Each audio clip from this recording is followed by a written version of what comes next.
They said, "Wait here, Mom. We'll be right back with the car."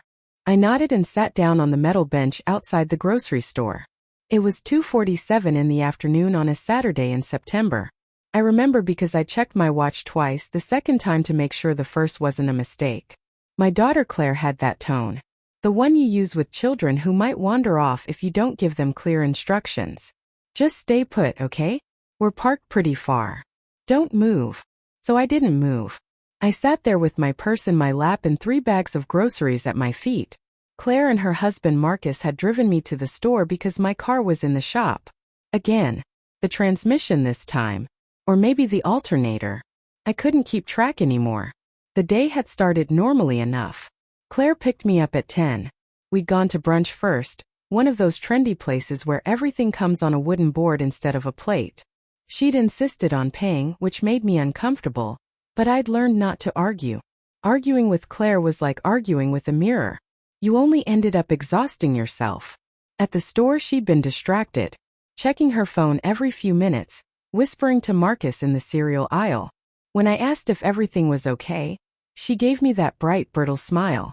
"Everything's fine, Mom. Just work stuff." I knew better than to push. After checkout, Marcus had loaded the bags into their SUV, while Claire walked me to the bench. "We'll bring the car around," she said. "It's easier than you walking all that way." I was only 62. I could walk across a parking lot. But I said nothing. So I waited. 10 minutes passed. Then 20. The sun was warm on my shoulders, almost too warm. A woman with a crying toddler sat down beside me, then left. A teenager on a skateboard rolled past, music leaking from his headphones. After 30 minutes, I stood up and looked around the parking lot.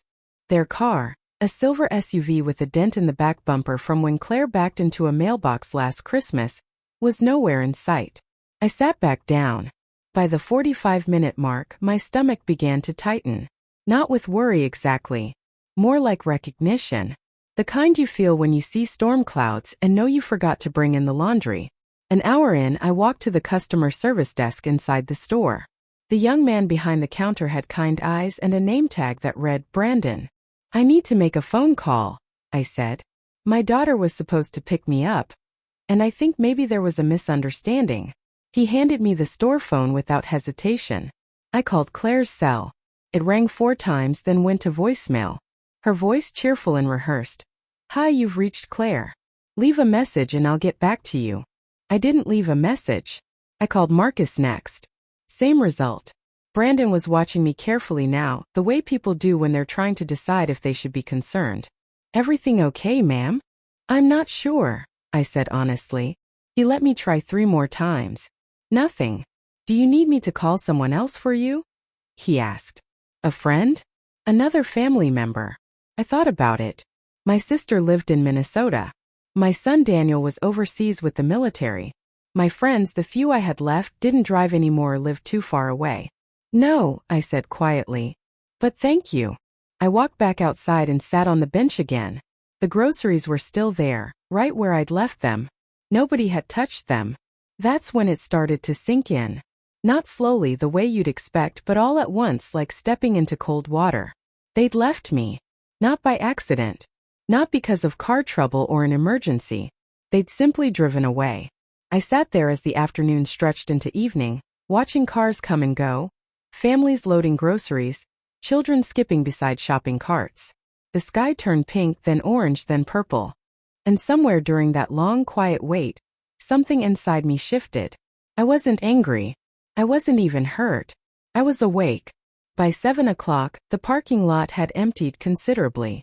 The grocery store would close at 9. I knew this because I'd shopped here for 15 years, back when Tom was still alive and we'd come together every Sunday morning. Brandon came out twice to check on me. The second time, he brought me a bottle of water and a granola bar. "On the house," he said. "You sure you don't want me to call the police or something?" "And tell them what?" I asked. "That my daughter forgot about me?" He shifted uncomfortably. "Well, when you put it like that. I appreciate your kindness," I said. "But I'll be fine." I wasn't sure if that was true, but saying it out loud made it feel more possible. After he went back inside, I opened my purse and took inventory. wallet with my driver's license, credit card, and $83 in cash. Pack of tissues, lipstick I never wore. My phone, which I'd turned off after the 10th unanswered call to Claire. And at the bottom, folded into a small square, a pamphlet I'd picked up at the library 3 weeks ago. Senior living options in the Pacific Northwest. I grabbed it on impulse, told myself I was just browsing, planning ahead. But now, sitting on this bench with my bags of groceries wilting in the heat, I unfolded it and actually read it. There was a place in Astoria, Oregon, right on the coast, a residential community for active seniors. The photos showed modest apartments, a communal garden, people my age smiling over coffee in a bright cafeteria. Independent living, the pamphlet said. No family required. I read that line 3 times. At 7:30, I made a decision. I stood up, legs stiff from sitting, and walked back into the store. Brandon looked up from his register with obvious relief. I need to return these, I said, placing the grocery bags on the counter. He blinked. All of them. All of them. Did something happen? Are the items damaged? No, I said. I just don't need them anymore. It took 20 minutes to process the return. Claire had paid with her card, so the refund went back to her. Fine. She could have it. The food had been for her family anyway. She'd made the list while I pushed the cart. As I left the store for the final time, I felt lighter. Not just physically, but in some deeper way I couldn't quite name. I walked to the bus stop at the edge of the parking lot. According to the posted schedule, the Route 7 would arrive in 12 minutes. It ran downtown where the Greyhound station was. While I waited, I turned on my phone. 17 missed calls. 12 from Claire, 5 from Marcus. And a string of text messages that made my jaw tighten.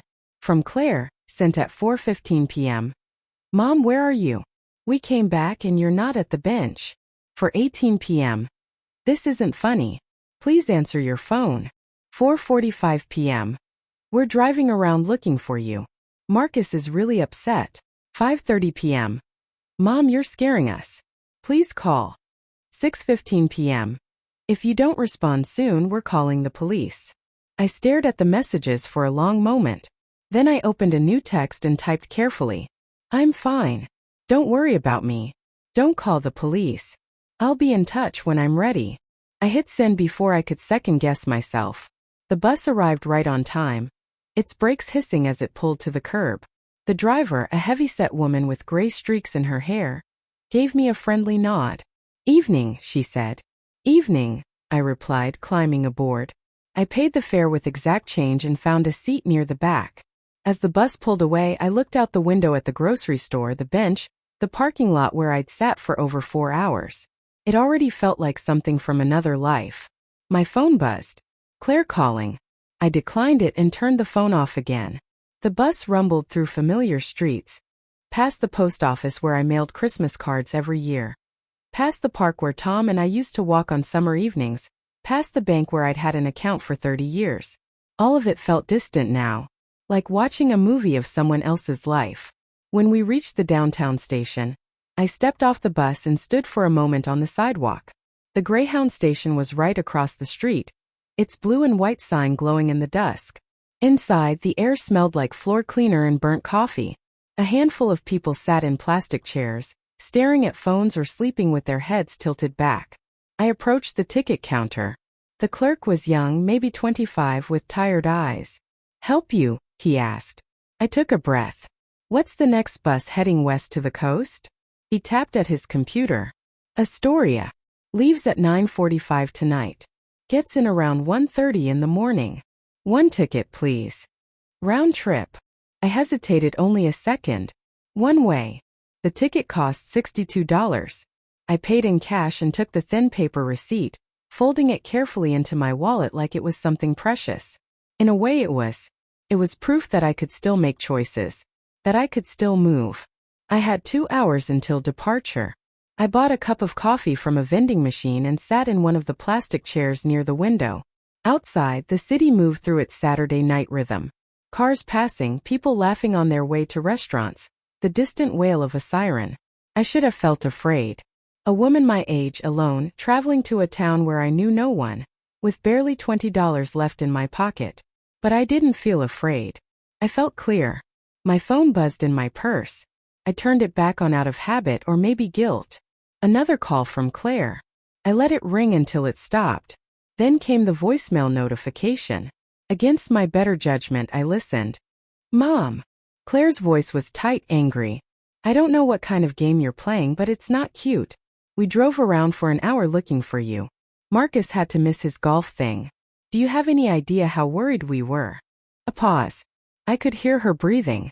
Look, I'm sorry we took a while to get back. We ran into Marcus's boss at the store and got talking.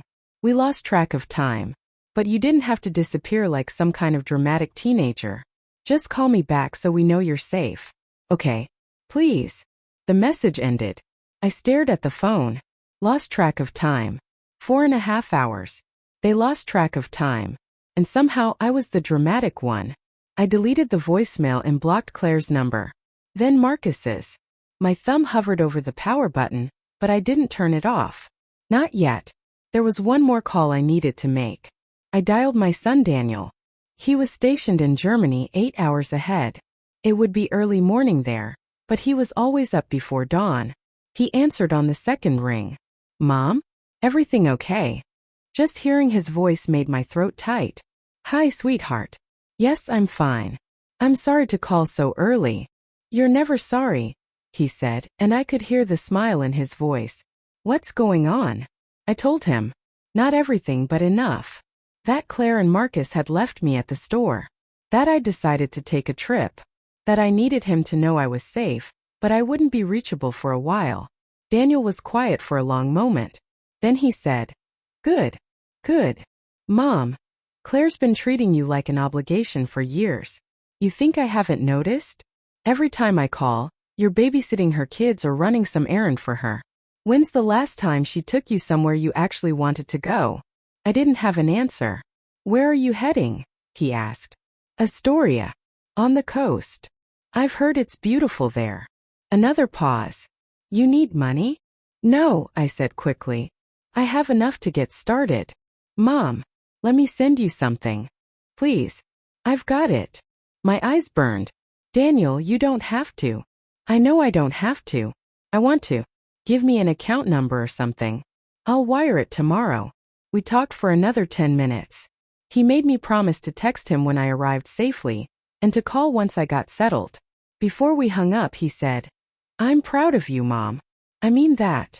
After the call ended, I sat very still, the phone warm in my hand. Around 8:30, a woman sat down 2 seats away from me. She was younger, maybe 40, with a hiking backpack and scuffed boots. She pulled out a sandwich wrapped in foil and began eating. After a moment, she glanced over. You traveling far? Astoria, I said. Nice. I'm heading to Portland, then up to Seattle. Visiting my sister. We sat in comfortable silence for a while. Then she asked, You meeting someone there? In Astoria. No, I said. I'm meeting myself, I think. She smiled at that. Best kind of trip. When the loudspeaker crackled to life announcing the Astoria departure, I stood and gathered my purse. The woman with the backpack gave me a small wave. Safe travels, she said. You too. The bus was only half full. I chose a window seat near the middle and settled in. The seat smelled faintly of disinfectant and old upholstery, but it was clean. The driver, a different person this time, a man with silver hair and a weathered face, did a head count and closed the doors. As the bus pulled out of the station, I looked out at the city lights blurring past. Somewhere out there, Claire was probably still calling my old number, getting a message that the subscriber couldn't be reached. Maybe she was angry. Maybe she was worried. Maybe she'd already moved on to complaining about me to Marcus. It didn't matter anymore. The bus merged onto the highway, heading west toward the dark shape of the mountains, toward the coast, toward something new. I leaned my head against the window and closed my eyes. For the first time in years, I fell asleep without wondering if someone needed something from me. I woke to the sound of the bus engine downshifting and the driver's voice crackling over the intercom. Astoria. Final stop. Everyone off, please. The sky outside was still dark, but there was a hint of gray at the edges. Dawn was coming. I gathered my purse and stepped off the bus into air that tasted like salt and rain. The ocean was close. I could feel it even if I couldn't see it yet. The bus station was small, barely more than a covered platform with a single bench and a flickering light. The other passengers dispersed quickly, met by waiting cars or walking off into the quiet streets. Within minutes I was alone. I stood there for a moment, breathing in the cool, damp air. My back ached from the bus seat. My mouth was dry, but I felt awake in a way I hadn't in years. A taxi idled near the curb, its driver reading something on his phone. I walked over and tapped on the window. He looked up surprised, then rolled it down. "Need a ride?" he asked. "Yes. Is there a motel nearby? Something clean and affordable?" He nodded. "The Tidewater Inn. About 10 minutes from here. Nothing fancy, but the owner keeps it nice." "That sounds perfect." The drive through Astoria was quiet. We passed shuttered shops, a darkened diner, rows of old Victorian houses with peeling paint and wide porches. Everything looked worn but dignified, like it had weathered 100 storms and was still standing. The Tidewater Inn sat at the end of a narrow street, a 2-story building painted pale yellow with white trim. A neon sign buzzed softly in the window. Vacancy. I paid the driver and watched him pull away. Then I pushed open the front door. The lobby was tiny but warm. A small desk, a worn sofa, a coffee maker burbling in the corner. Behind the desk sat a woman who looked to be in her 70s, white hair pulled back in a neat bun, reading glasses perched on her nose. She looked up and smiled. "Well, you're up early. Or up late, depending on how you look at it." "I just got off the bus," I said. "Ah, looking for a room?" "Yes, please." She slid a registration card across the desk. "How many nights?" I hesitated. "I'm not sure yet. Can I start with 3 and go from there?" "Of course. We're not exactly overrun this time of year." She quoted me a rate that was less than I'd expected. I paid for the first night in cash. As she handed me the key, she said, "I'm Dorothy. I own the place. If you need anything, I'm usually around. Coffee's free in the mornings, starts at 6. There's a diner 2 blocks down that opens at 7 if you want a real breakfast." "Thank you," I said. "I'm Helen." It wasn't my real name. It came out without thinking, smooth and easy. Helen. I'd always liked that name. "Welcome, Helen. Room 8, 2nd floor, end of the hall. Quietest one we've got." The room was small but clean, just as the taxi driver had promised. A double bed with a faded quilt, a wooden dresser, a chair by the window. The bathroom was cramped but spotless. I sat on the edge of the bed and looked around. This was it. This was where I'd start. My phone buzzed. I'd forgotten to turn it off again. A text from an unknown number. "Mom, it's Claire. I'm texting from Marcus's phone since you blocked me. This has gone far enough. Tell me where you are right now." I stared at the message for a long time. Then I deleted it, blocked that number too, and turned the phone completely off.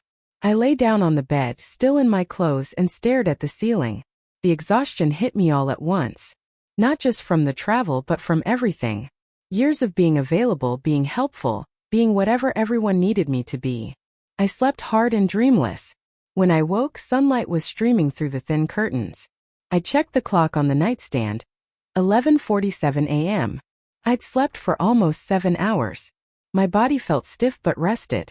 I showered, put on the same clothes, and realized I'd need to buy new ones soon. Everything I owned was back at my house. The house Claire had the spare key to. I pushed the thought away. Downstairs, Dorothy was wiping down the front desk. She looked up and smiled. "There you are. Sleep okay?" "Better than I have in months." "That's the ocean air. Works miracles."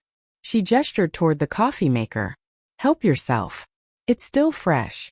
I poured a cup and stood by the window, looking out at the street. "Dorothy, is there a thrift store nearby? I need a few things." "Second Chance, 3 blocks north. Margaret runs it. Tell her I sent you, she'll treat you right." "Thank you." I finished my coffee and stepped outside. The air was cool and bright, the sky a pale washed-out blue. I could hear seagulls crying in the distance. I started walking, no map, no plan. Just one foot in front of the other. And for the first time in as long as I could remember, I had nowhere to be but here. Second Chance was exactly what its name promised. A small storefront wedged between a barber shop and a used bookstore. Its window filled with mismatched dishes, old lamps, and a mannequin wearing a fur coat that had seen better decades. Inside, the smell of old fabric and wood polish wrapped around me like a familiar blanket.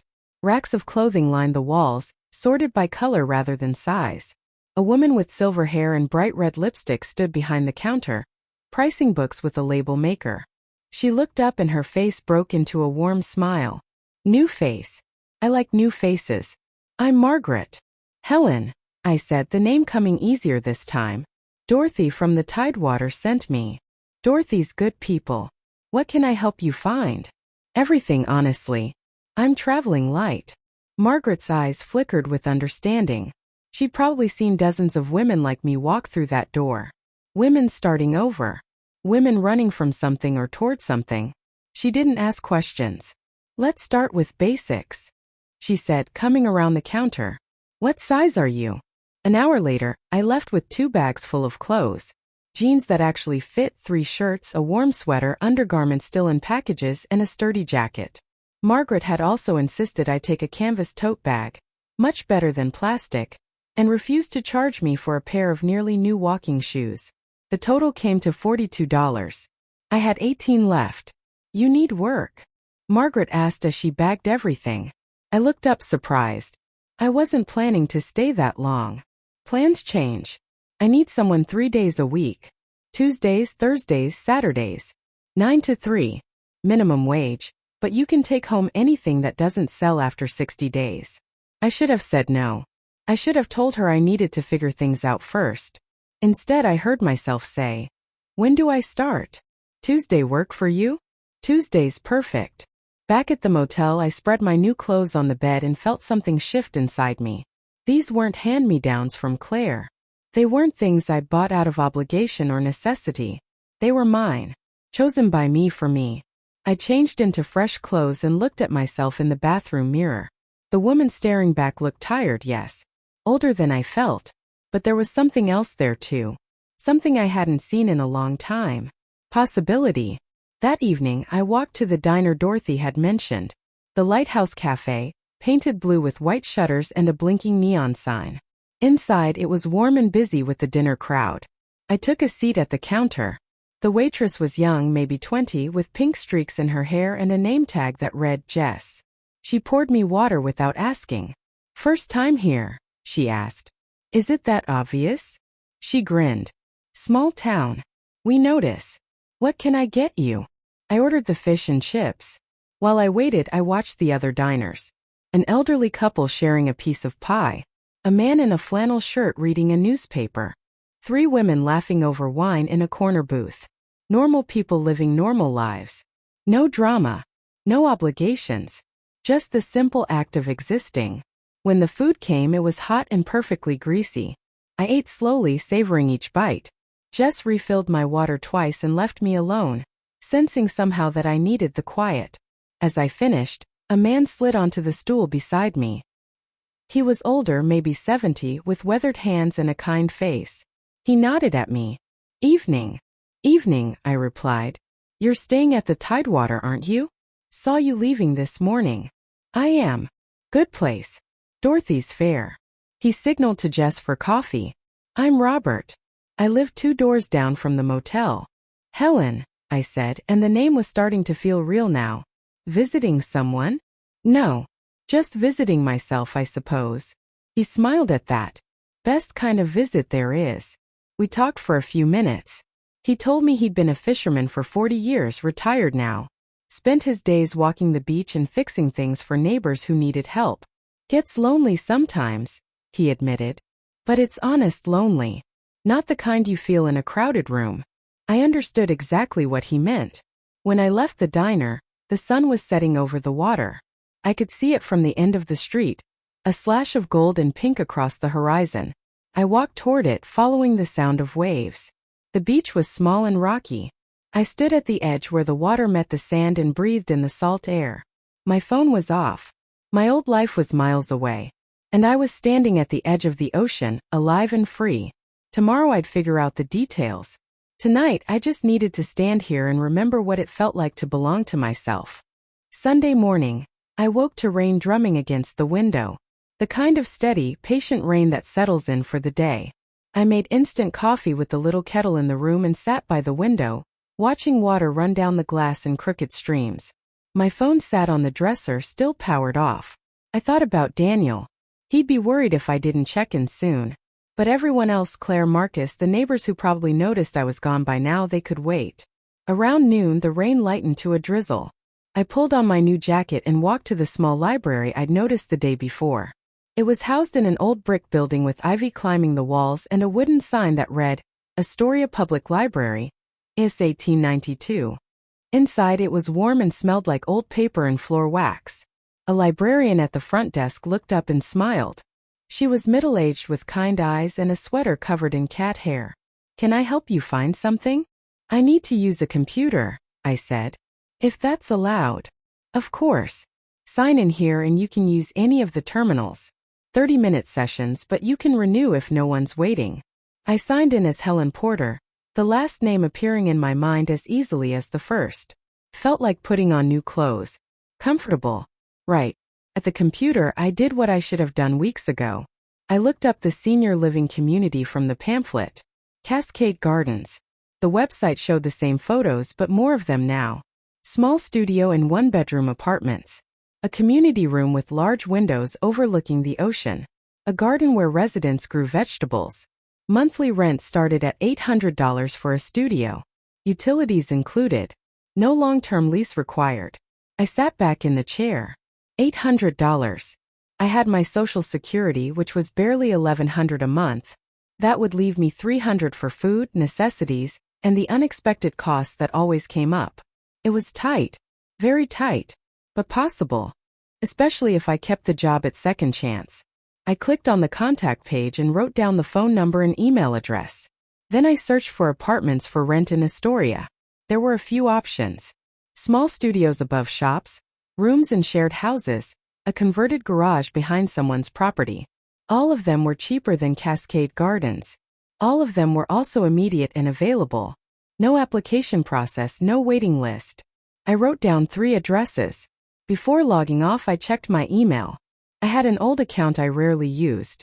The inbox was full of spam and a few messages from Claire sent over the past 2 days. "Mom, please respond. This is ridiculous. You're acting like a child." "Fine. If you want to throw away your family, go ahead." That last one had arrived this morning. I deleted them all without responding. Then I composed a new email to Daniel, using his military address. "Daniel, I'm safe and settling in. Astoria is beautiful. I found a job and I'm looking at places to live. Don't worry about me. I'll call soon. Love, Mom." I sent it before I could overthink it. When I left the library, the rain had stopped completely. The air felt scrubbed clean. I walked to the first address on my list, a studio above a tackle shop near the marina. The owner, a gruff man named Carl, showed me the space. 1 room with a kitchenette, a bathroom the size of a closet, and a window that looked out at the boats bobbing in the harbor. The carpet was stained and the walls needed paint, but it was clean enough. $500 a month, Carl said. First and last plus deposit. $1,500 total to move in. I didn't have $1,500. I thanked him and left. The second place was worse. The third wasn't even available anymore. By the time I walked back to the Tidewater, my feet hurt and my optimism had dimmed. Dorothy was in the lobby, watering a plant on the windowsill. "You look discouraged," she said. "Apartment hunting. Not going well." She set down the watering can. "How long were you planning to stay here?" "I don't know. As long as I can afford it, I suppose." Dorothy studied me for a moment. "I have a room upstairs. Not one of the guest rooms, a permanent one. It used to be storage, but I cleaned it out last year. It's small, but it has a bed, a dresser, and its own bathroom. I've been thinking about renting it out to someone who'd help around the inn a few hours a week." My heart picked up. What kind of help? Light stuff. Check guests in when I need to run errands. Change linens. Keep the coffee going. Maybe 10 hours a week. And the rent. $300 a month. Utilities included. I stared at her. $300. With my job at Second Chance and my Social Security, I could actually make that work. "Why are you doing this?" I asked. Dorothy smiled. "Because I was you once. 30 years ago." Showed up in a new town with nothing but a suitcase and a lot of reasons to leave the old place behind. Someone helped me then. I figure it's my turn to help someone else. My throat tightened. I don't know what to say. Say yes. Then help me carry some clean sheets upstairs. The room needs to be made up. That night, I moved my few belongings into my new home. It was small, barely larger than the motel room I'd been staying in. But it was mine. A place I'd earned. A place where no one could tell me I didn't belong. I sat on the bed and looked around. Then I did something I hadn't done in years. I cried. Not from sadness but from relief.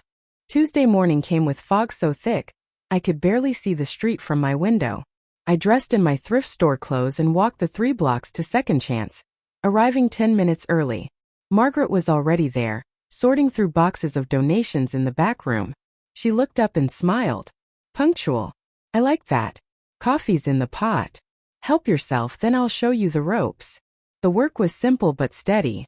Pricing items, organizing shelves, running the register when customers came in. Margaret had a system for everything, and she explained it patiently, never making me feel slow or foolish for asking questions. Around 11, a woman came in looking for a winter coat. I helped her try on 3 different options, and when she chose one, she thanked me like I'd done something significant. You're good at this, Margaret said after the woman left. You make people feel comfortable. I raised 2 kids and hosted 100 dinner parties I didn't want to host, I said. I learned how to make people feel welcome, even when I didn't feel welcome myself. Margaret looked at me thoughtfully. Well, those skills are serving you now. At lunch, Margaret insisted I take a full hour. I walked to the beach and sat on a bench overlooking the water. The fog was lifting, revealing glimpses of the ocean beyond. I thought about Claire. About the house I'd left behind, the photos on the walls, the garden I'd spent years tending. Part of me wondered if she'd gone to the house yet, if she'd noticed anything missing, if she'd finally realized I wasn't coming back. But the thought didn't hurt the way I expected it to. It was more like remembering a book I'd finished reading. The story was over. Time to move on. When I returned to the shop, a man was browsing the book section. He was tall, maybe in his mid-60s, with silver hair and glasses. He looked up as I passed. Excuse me, do you have any John Steinbeck? I paused. I'm not sure. Let me check. Margaret kept the fiction alphabetized. I found 3 Steinbeck novels on the bottom shelf and brought them over. East of Eden, Cannery Row, and The Grapes of Wrath. His face lit up. East of Eden. Perfect. I've been meaning to reread it for years. It's a good one, I said. One of my favorites. Mine too. He held out his hand. I'm Thomas. Helen, I said, shaking it. You're new in town, aren't you? How can you tell? Because I've lived here my whole life and I know everyone. Or I thought I did. We talked for a few minutes. He was a retired teacher, widowed 3 years ago. He lived alone in a house near the library and spent his days reading and volunteering at the community center. There's a book club that meets Thursday evenings, he said. At the library. You should come. I don't know if I'm much of a joiner. Neither am I. But the company's decent, and someone usually brings cookies. I smiled. I'll think about it. After he left, Margaret raised an eyebrow at me. Thomas Fletcher. Good man. He's been coming in here for years. He seems nice. He is nice. And single if you're wondering. I'm not, I said quickly, but I felt my face warm. That evening, Dorothy asked me to cover the front desk while she ran to the post office. I sat behind the counter with a cup of tea, watching the sun set through the window. A guest came down, an older woman with a cane.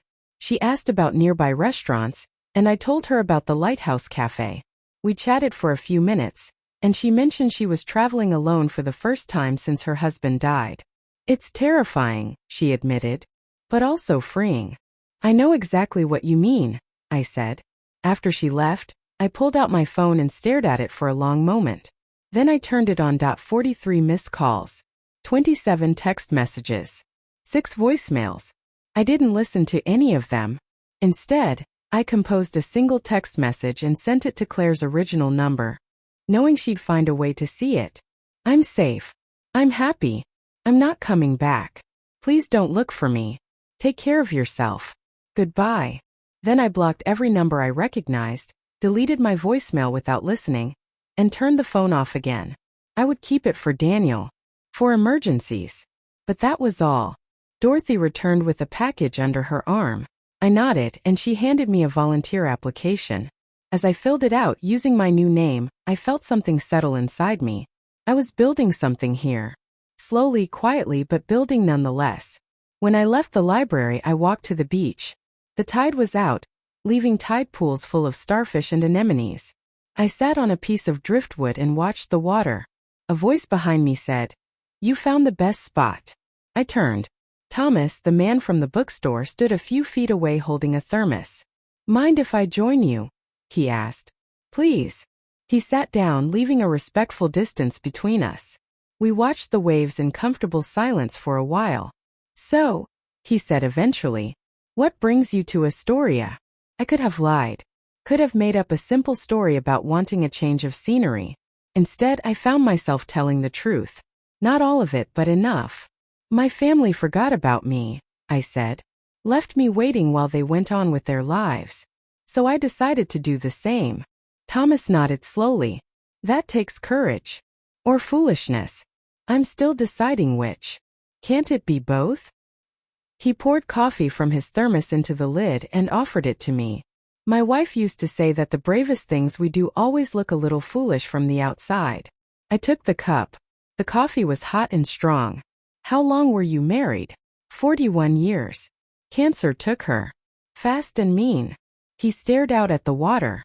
"Everyone told me to move closer to my daughter in Seattle. Said I shouldn't be alone in that big house. But this is where Sarah and I built our life. I couldn't leave it." "Do you regret staying?" "Some days. But most days, no. I'd rather be lonely in a place I love than comfortable in a place that doesn't feel like home." We sat until the coffee was gone and the sun started to dip lower. When we stood to leave, Thomas said, "I hope you'll come to book club tomorrow. We're discussing Steinbeck, actually. The Pearl. I haven't read it in years. Neither have most of us. That's half the fun." That night, Dorothy knocked on my door holding a plate covered in foil.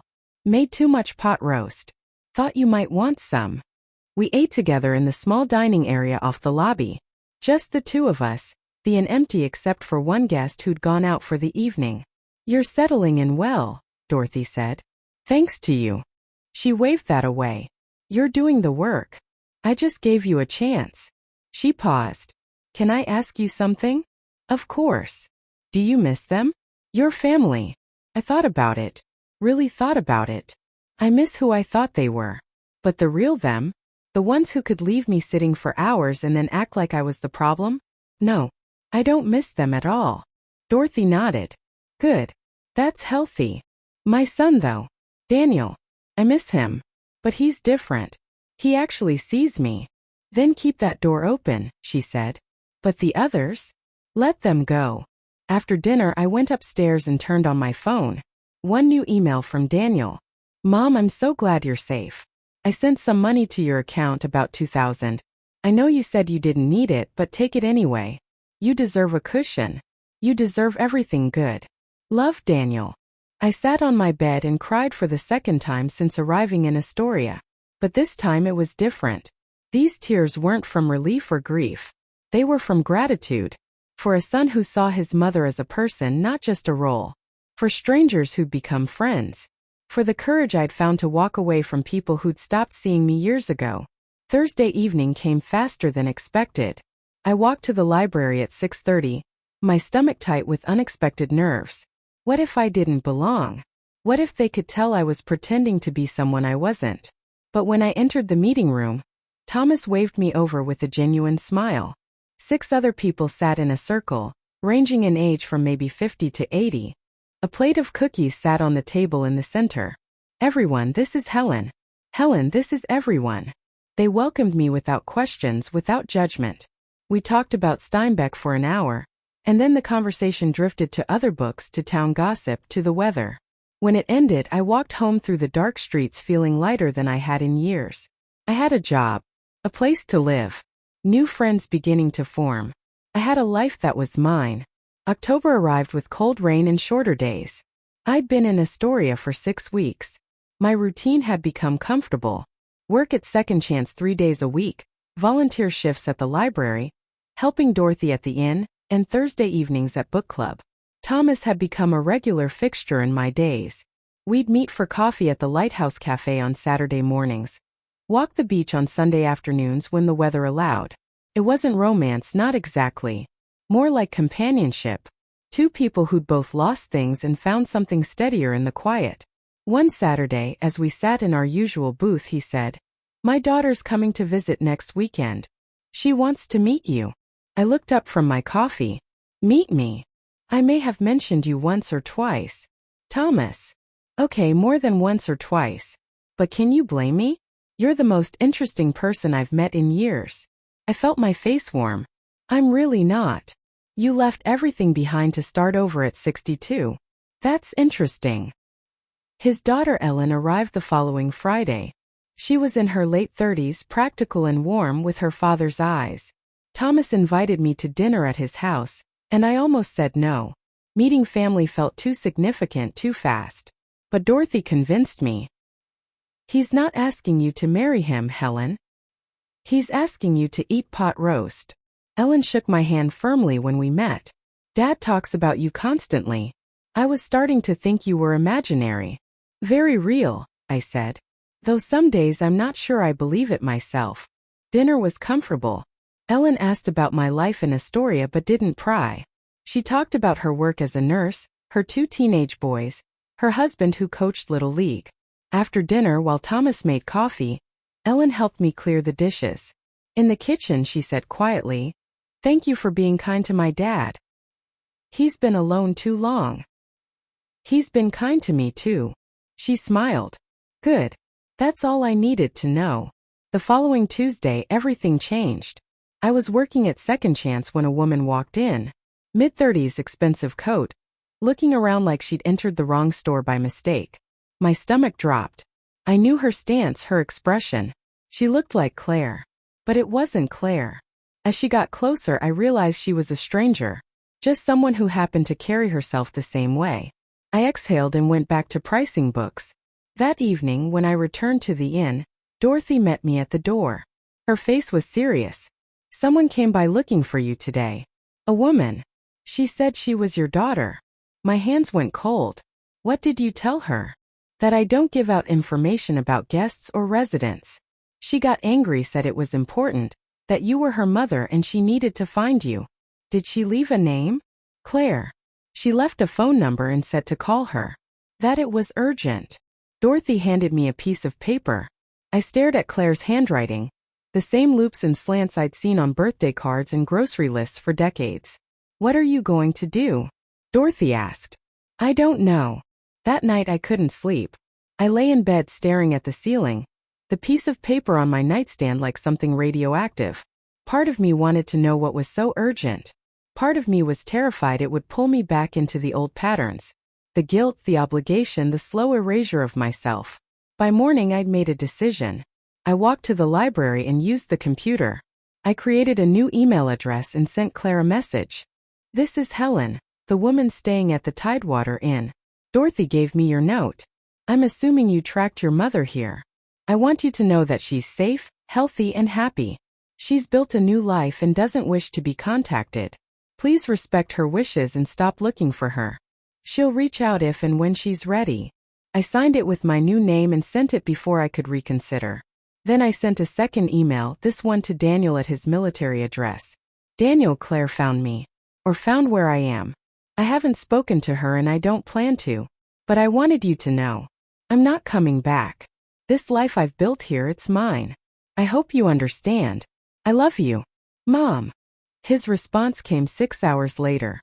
"Mom, I understand completely. Claire called me 3 weeks ago, furious that you'd abandoned the family. I told her the truth, that you didn't abandon anyone. They abandoned you first. She didn't like hearing it. Do what's right for you. I support you completely.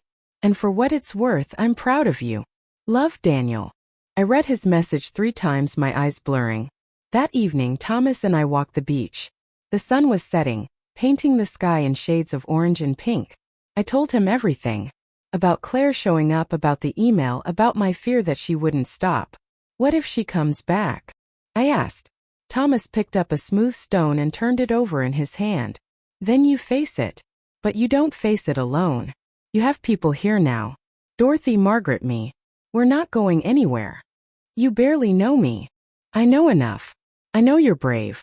I know you're kind. I know you make terrible coffee, but you're too stubborn to admit it. I laughed despite myself. My coffee's not that bad. It's truly awful, Helen. We walked in silence for a while. Then he said, you know what my Sarah used to say? She'd say that family isn't just blood. It's the people who show up. The ones who see you. Claire showed up, I said quietly. Just not in the way I needed. Exactly. So let her go. Keep the ones who show up right. When I got back to the inn, there was no sign of Claire. No messages, no calls. Just the quiet evening settling in and my small room waiting. I made terrible coffee, sat by the window, and watched the lights come on across town. Tomorrow I'd go to work. I'd shelve books at the library. I'd have dinner with Dorothy. I'd live my life. And if Claire came back, I'd be ready. 2 weeks passed without any sign of Claire. November settled over Astoria with cold winds and rain that came in sheets. I began to believe she'd actually listened to my email, that she'd finally let me go.